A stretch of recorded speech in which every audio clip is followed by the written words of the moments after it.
كما صليت على إبراهيم وعلى آل إبراهيم إنك حميد مجيد.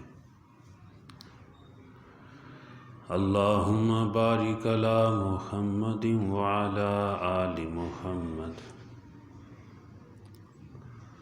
كما باركت على إبراهيم وعلى آل إبراهيم إنك حميد مجيد. یا رب صل وسلم دائما ابدا علی حبیبک خیر الخلق کلہم.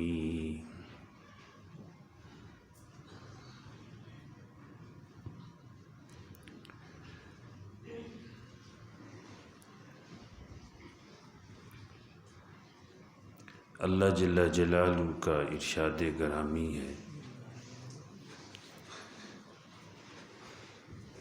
کہ میرے محبوب آپ بتا دیجئے، کہہ دیجئے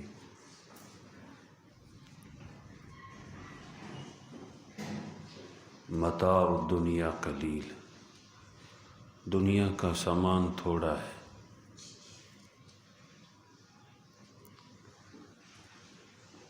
شیخ فرید الدین عطار رحمۃ اللہ علیہ ایک بزرگ کا ملفوظ نقل کرتے ہیں، فرماتے ہیں کہ ایک بزرگ فرمایا کرتے تھے کہ اگر دنیا سونے کی ہو اور آخرت مٹی کی ہو تو آخرت کو اختیار کرو. عقل مندی یہ ہے کہ دنیا کے پیچھے آخرت کو خراب نہ کرو. فرماتے تھے اس لیے کہ دنیا ختم ہو جانے والی ہے، آخرت باقی رہنے والی ہے.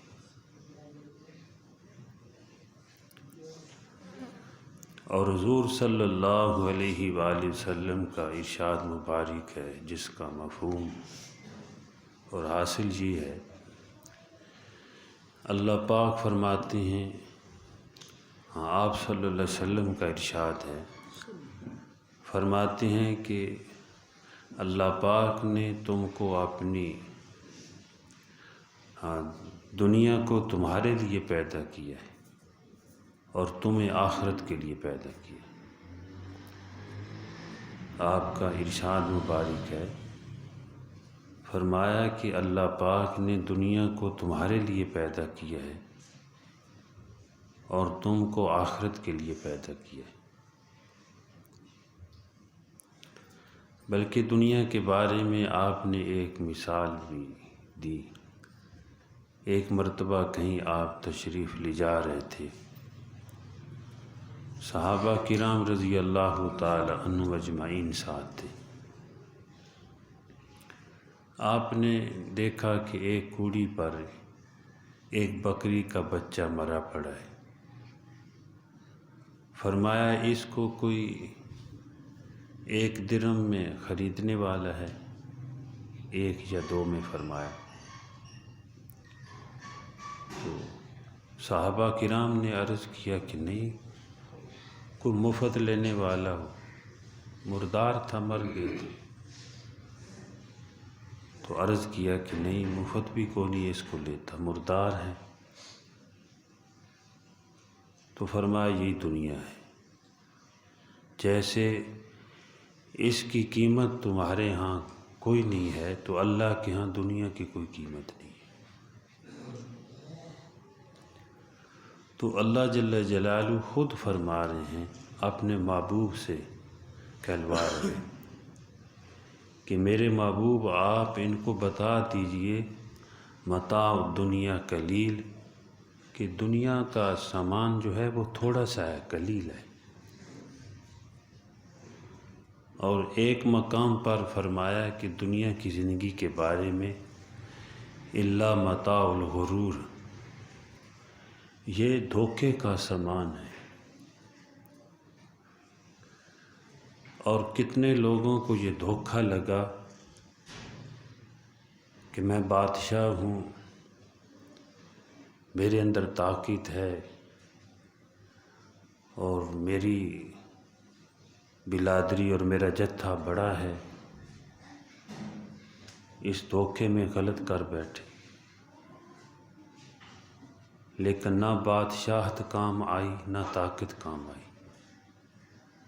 نہ کنبا اور جتھا کام آیا۔ ساتھ تو وہ کچھ جاتا ہے جو نیکی کر لی جائے۔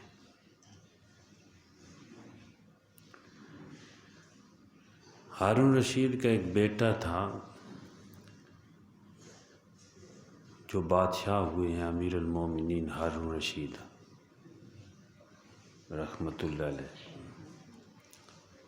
بہت بڑی بادشاہی اللہ پاک نے ان کو عطا فرمائی تھی۔ اتنا بڑا بادشاہ تھا کہ بادلوں کو دیکھ کر کہا کرتا تھا کہ تم جہاں کہیں بھی برسو گے تمہارا خراج میرے پاس آئے گا۔ یہ بہت بڑی بادشاہی تھی، اور اتنا بڑا بادشاہ ہونے کے باوجود 500 نوافل ادا کرنے والا تھا،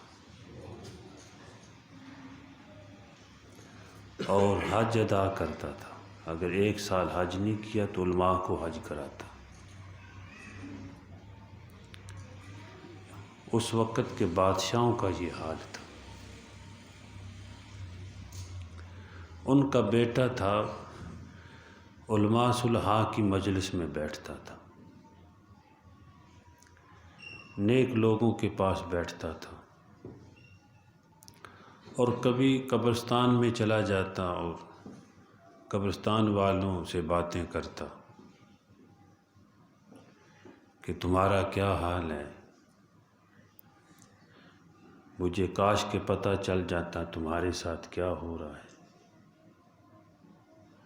وہاں کبھی قبرستان میں چلا جاتا تو ایک دن ہارون رشید بیٹھے ہوئے اور اس کے وزراء اور مشیر بھی پاس تھے، تو اس نے ایک کپڑا باندھا ہوا تھا اور سر پر ایک لنگی باندھی ہوئی تھی،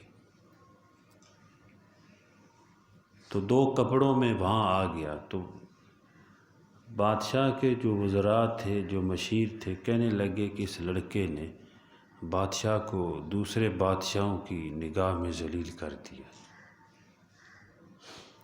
ایسی حالت بنائے رکھتا ہے، یہ ہے شہزادہ۔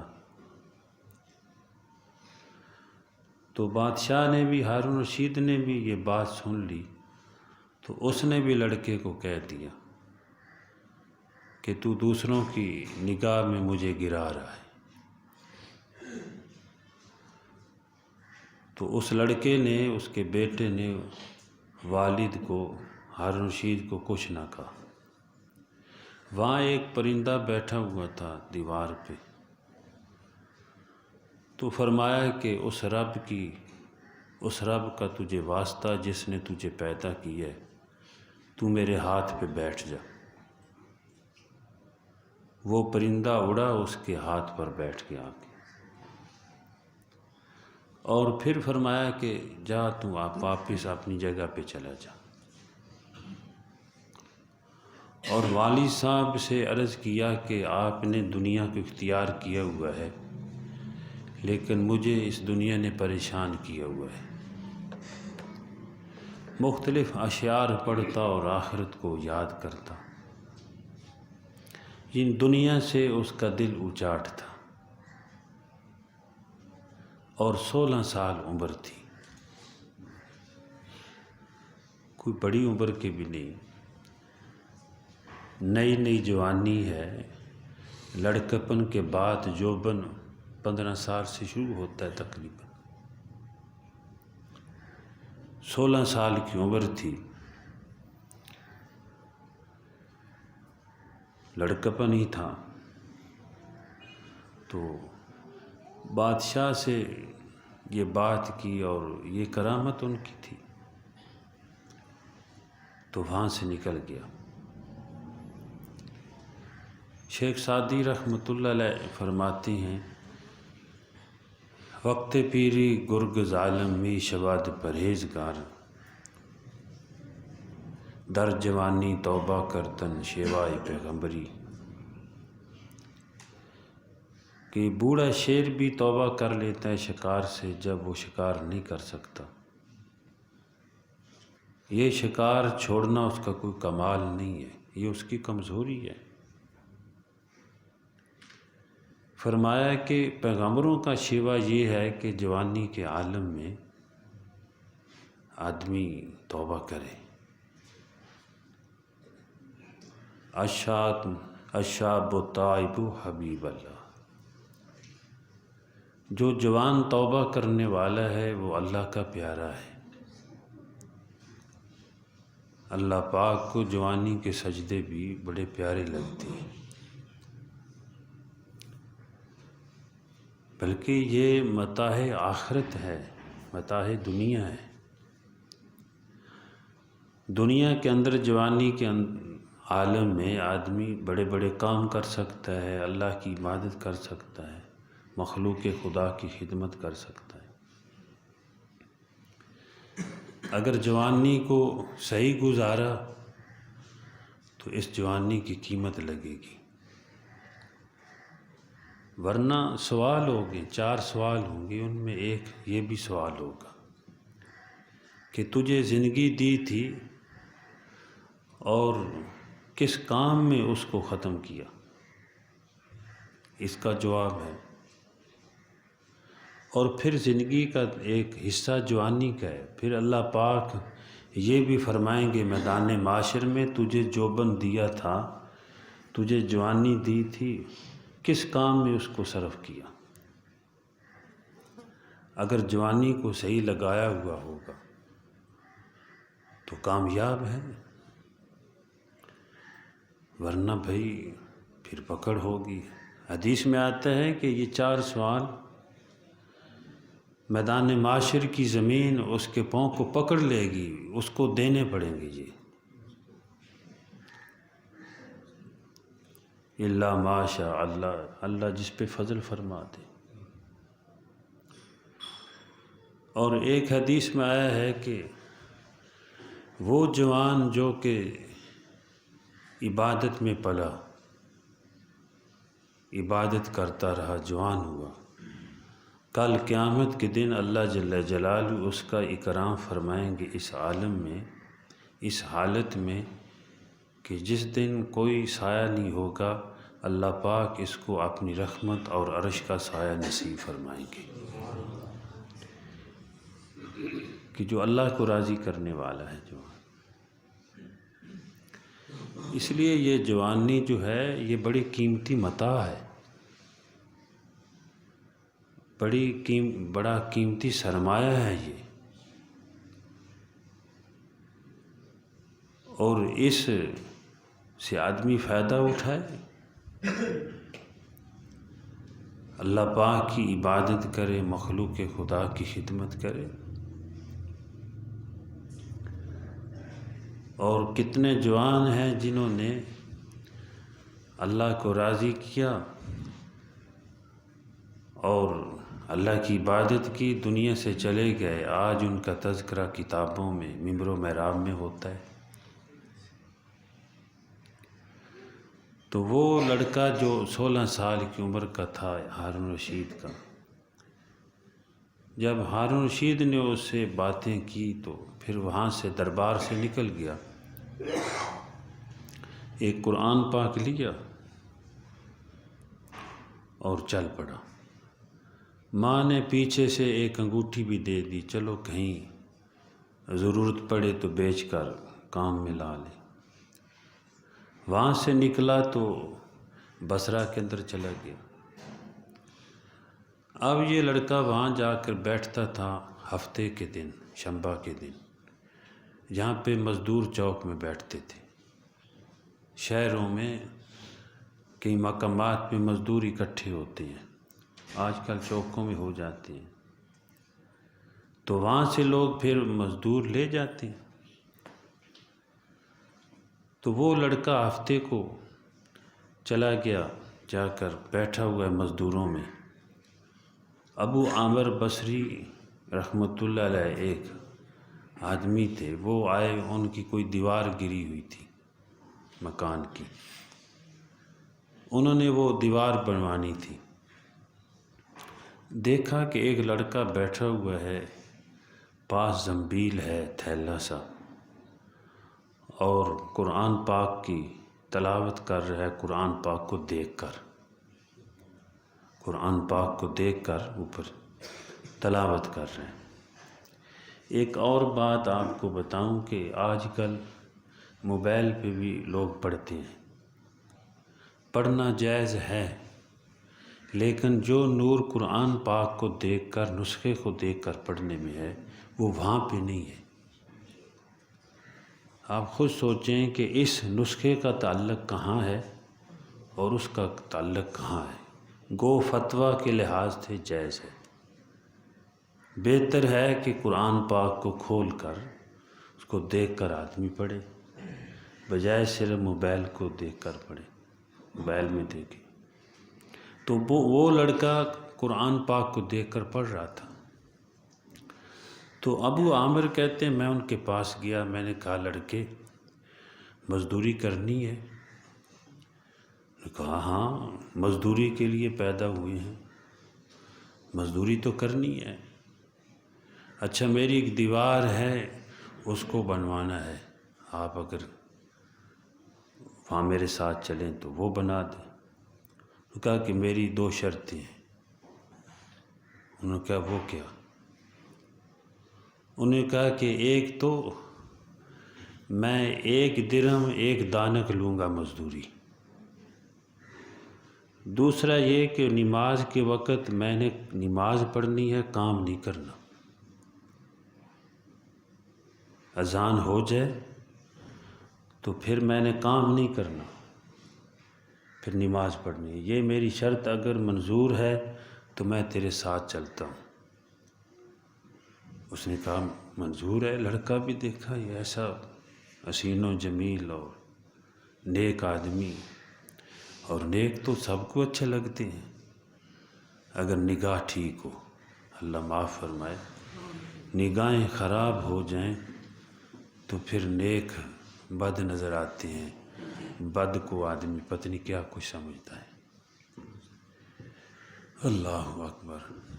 تو وہ ساتھ گئے، اس لڑکے نے جا کے مزدوری کی، شام کو دیکھا مزدوری اس نے جو کام کیا ہوا تھا وہ 10 آدمیوں کے برابر تھا۔ وہ بڑا حیران کہ یہ ایک لڑکا اتنا اس نے کام کر دیا۔ تو کہتے ہیں میں نے اس کو 2 درہم دینے چاہے، 1 دانک جو ہے درہم کا حصہ ہوتا ہے، کہ چلو زیادہ مزدوری دے دوں۔ اللہ کرے یہ بھی ہمارا ذہن بن جائے، بجائے مزدوری کے مزدوری مارنے کے ہم تھوڑی سی زیادہ دے دیں، اس میں کمی نہیں آتی، اللہ زیادہ دیتے ہیں۔ بہرحال اس کے دل میں ایک محبت آئی تو اس نے 2 درہم دی۔ انہوں نے کہا کہ نہیں، میں نے 1 درہم اور 1 دانک جو مزدوری پہ طے کی ہے اتنی ہی لینی ہے۔ لے کر چلے گئے، اور وہ حیران کہتے ہیں میرا کام تو مکمل نہیں ہوا تھا، میں نے سوچا اسی لڑکے سے کام کروانا ہے۔ دوسرے دن گیا مزدوروں میں، جا کے اتوار کو، دوشنبہ کو، یکشنبہ کو پوچھا کہ وہ ایسا ایک لڑکا یہاں مزدوری کرنے والا ہے، وہ نہیں آیا؟ انہوں نے کہا کہ نہیں، وہ تو صرف شنبہ کو مزدوری کرتا ہے، پورا ہفتہ وہ کھاتا تھا، 1 دن مزدوری کرتا تھا اور پورا ہفتہ وہ اپنا اس سے کھانا کھاتا، اپنی زندگی کے اوقات گزارتا۔ کہتے ہیں میں نے وہ ہفتہ چھٹی کر دی، میں نے کہا کام اسی سے کروانا ہے۔ تو پھر کہتے ہیں کہ شنبہ کو گیا، دیکھا تو وہ لڑکا بیٹھا ہوا ہے، زنبیل اس کے پاس ہے، قرآن پاک کو دیکھ کر پڑھ رہا ہے۔ تو میں نے جا کے سلام کی اور پوچھا مزدوری کرو گے؟ تو انہوں نے وہی جواب دیا اور کہا کہ 2 شرطوں پہ کروں گا، 1 درہم اور 1 دانگ لوں گا، نماز کے اوقات میں کام نہیں کروں گا،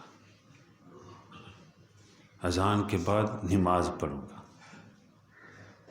انہوں نے کہا وہ تو پہلی تیار تھے، انتظار میں تھے، وہ ساتھ لے گئے۔ کہتے ہیں اس دفعہ میں چھپ کر دیکھتا رہا کہ یہ مزدوری کس طرح کرتا ہے، یہ 10 آدمیوں کے اس نے کام کیا ہے پچھلی دفعہ، یہ کیسے کرتا ہے۔ کہتے ہیں کہ وہ گارا اٹھاتا اور دیوار پہ رکھتا تو پتھر اڑ اڑ کر خود آ کے جڑتے جاتے۔ تو میں سمجھ گیا یہ تو کوئی اللہ کا ولی ہے، کوئی اللہ کا پیارا ہے۔ دیکھو ان پتھروں پر بھی اللہ کی حکومت ہے، اور اللہ پاک اپنے پیاروں کے لیے کام کو آسان کر دیتے ہیں، ایسا بھی ہوتا ہے۔ لوگ کہتے ہیں بھئی نماز جو ہے، نماز کے لیے وقت نہیں ہے۔ بھائی نماز پڑھیں گے تو اللہ جل جلالہ کام کو آسان کر دیں گے۔ جو لوگ نماز پڑھتے ہیں ان کے بھی کام ہوتے ہیں، اور امید ہے بہتر ہوتے ہیں۔ تو اللہ پاک اپنے بندوں کی، اپنے پیاروں کی مدد فرماتے ہیں، کام آسان کر دیتے ہیں۔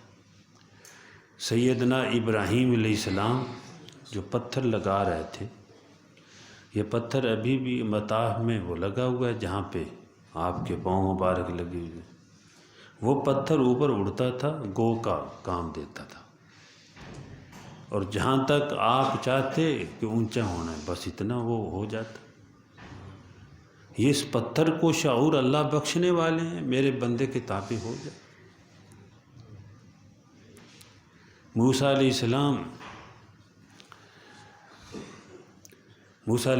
السلام ایک مرتبہ اپنے کپڑے اتار کر پتھر پہ رکھے اور غسل کرنے لگے۔ بنی اسرائیل باتیں کرتے تھے یہ چھپ کر غسل کرتے ہیں، کوئی نقص ہے ان کے جسم میں، مختلف روایات میں آئے۔ تو آپ موسیٰ علیہ السلام پتھر پہ کپڑے اتار کے رکھے، خود نہانے لگے، غسل کرنے لگے، پتھر جو ہے وہ کپڑے لے کے بھاگ پڑا۔ موسیٰ علیہ السلام نے ڈنڈا پکڑا، صوبی یا حجر، صوبی حجر، او پتھر میرے کپڑے دے جا، میرے یعنی پیچھے پیچھے دوڑے ہوئے ہیں اور پتھر آگے آگے دوڑا ہوا ہے۔ اس پتھر کو دوڑانے والے کون ہیں؟ اللہ جل جلالہ۔ اس کو جو ہے ساکن کرنے والے بھی اللہ ہیں، چلانے والے بھی اللہ ہیں۔ کتنے لوگ ہیں ہاتھ اور پاؤں ہیں لیکن ہل نہیں سکتے، جب ہلانے پہ آتے ہیں تو ہلتے ہیں، اس کے حکم سے ہوتا ہے۔ تو پیچھے پیچھے موسیٰ علیہ السلام جلالی بھی تھے اور ڈنڈا پکڑا ہوا ہے، صوبی حجر، وہ میرا پتھر میرے کپڑے دے جا۔ تو آگے بنی اسرائیل بیٹھے ہوئے تھے وہ سارے، انہوں نے دیکھا موسیٰ علیہ السلام تو ٹھیک ٹھاک ہیں، پتھر وہاں پہ کھڑا ہو گیا، غصے میں آ کے اس کو جو ہے ضربیں لگائی۔ حضور صلی اللہ علیہ وسلم نے فرمایا اس پتھر پر اس ضربوں کے نشان بھی باقی ہیں۔ تو پھر انہوں نے کپڑے پہن لیے۔ تو ان چیزوں کے اندر شعور پیدا کرنے والے بھی اللہ ہیں۔ تو اللہ پاک نے ان کے لیے یہ آسان کر دیا کہ وہ تو گارا رکھتے تھے اور پتھر اڑ اڑ کر، اینٹیں اڑ اڑ کر خود ساتھ ساتھ جو ہے جڑتی جاتی تھی۔ وہ سمجھ گیا یہ اللہ کے ولی ہیں۔ کہتے ہیں پھر میں نے ان کو 3 درہم دینے چاہ کہ 3 درہم بھائی لے لو مزدوری میں، اور کام بہت سارا انہوں نے کیا۔